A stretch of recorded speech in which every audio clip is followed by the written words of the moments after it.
I'm here just a former president and now just a consumer at isa pong Pilipino. I was just listening to the report and the statement of President Almeida and the good lawyer of NGCP. I've heard that report long time ago.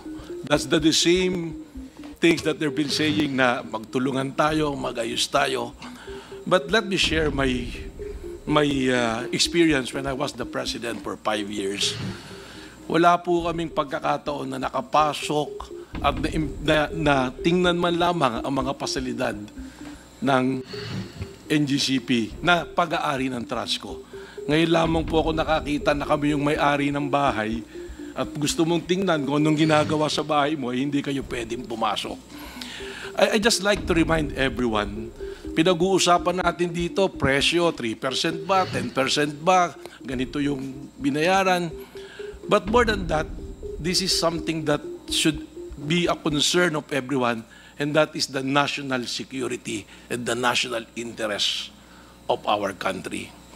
Alam ninyo, nag-uusap-usap tayo, West Philippine Sea, may nakita tayong mga barko ng China na malalaki. Ito po, hindi na ito kailangan pumasok pa sapagkat nandito sila sa sistema mismo natin ng ating power grid. Nanonood po ako ng hearing ninyo, pinanood ko yung replay. Sinaga ko talagang panoorin. And I was struck by the question of the good Congressman Ace Barbers, which was followed by Congresswoman Luistro about the system, the SCADA system, which was replaced by NGCP when they assume. Yung pong existing na mga ano dyan, na mga equipment, is General Electric noon, tsaka ABB. Ngayon, pinalitan nila ng NARI. Hindi po kailangang itanong kung may pumasok na armado, terorista. Simple lang po ang tanong ko kay Engineer Clark. Ano ba yung NARI? Proprietary ba yan? Alam nyo ba yung source code? I will make an example para maintindihan po ng publiko. Cellphone. Lahat tayo may cellphone, di po ba? Hardware.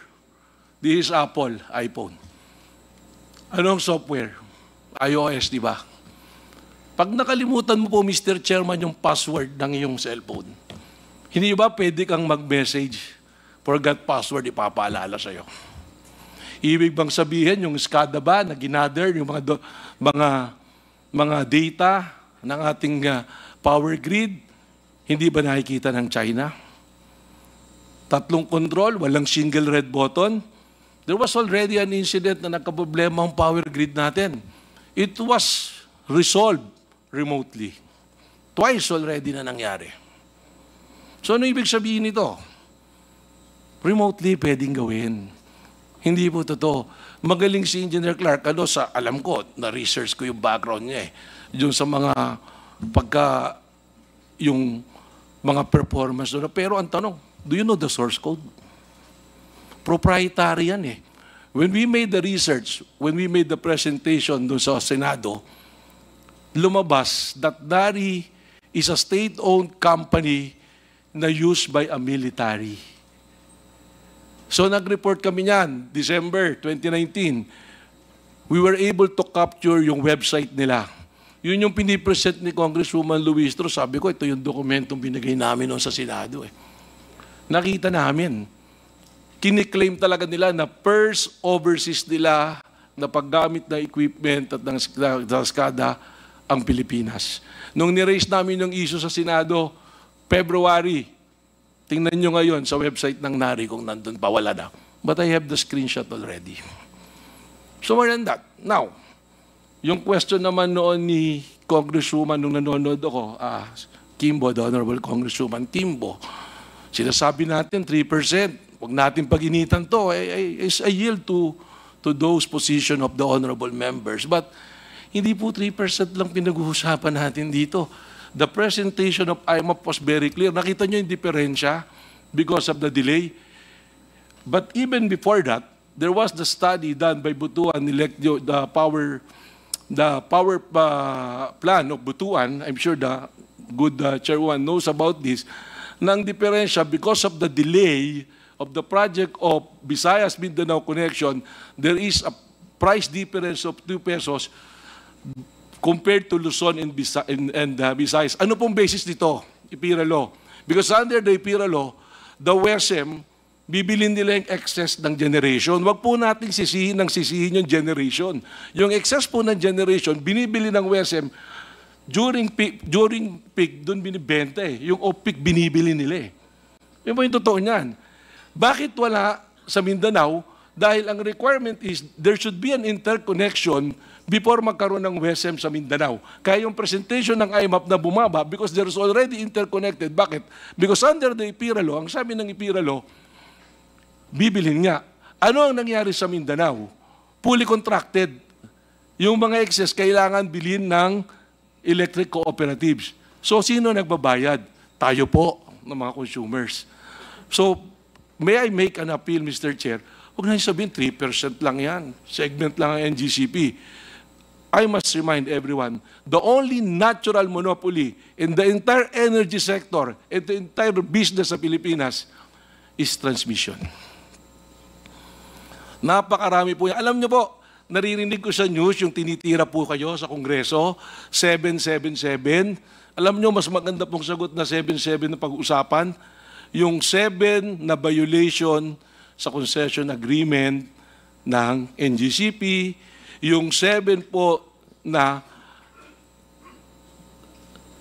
violation ng national security ng NGCP, at yung 7 po na abuse nila as to the financial status ng government natin. Paano natamaan? Bakit nalugi tayo? Ang ganda po ng opening statement ni Mr. Almeda. Binili namin to ng per square. Pero pag binilikan po natin, it violates the IPIRA law. Because under the IPIRA law, dapat maximum value makuha mo eh. That is in the implementing rules ng IPIRA law natin eh. Hindi natin nakuha yung maximum value. Katunayan, we're losing. During the time of Transco, sinisisi natin Transco, delay, ganito, ganyan, kaya natin binigay. Doon pa rin yung delay eh. Mr. Chair, point of clarification. My clarification is, Transco rin na nagpabid nito eh. Kayo rin, di ba? Hindi po. No, yes or no? Pisam po. Pisam, because according to the IPIRA law, a cornerstone of IPIRA law was the privatization of the Transco transferring management of the national grid to private operators who could bring efficiency, innovation, and capital investment. So, joint kayo ng Transco and Pisam who bidded this in 2007 as ito po, clear. Tama po, Mr. Chair. Unfortunately, Attorney Matibag was not part of Transco at that time. But, because if I was there at that time, I will not allow it. Yes, but let us be clear, Attorney Matibag.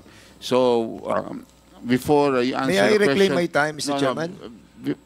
Are you done with your... Well, Are you done? alam nyo, hindi ho tayo matatapos kung gusto nyo. Oo. Meron pa po sana kung gustong idagdag. Mr. Chairman, Mr. I said Chairman. there is 777.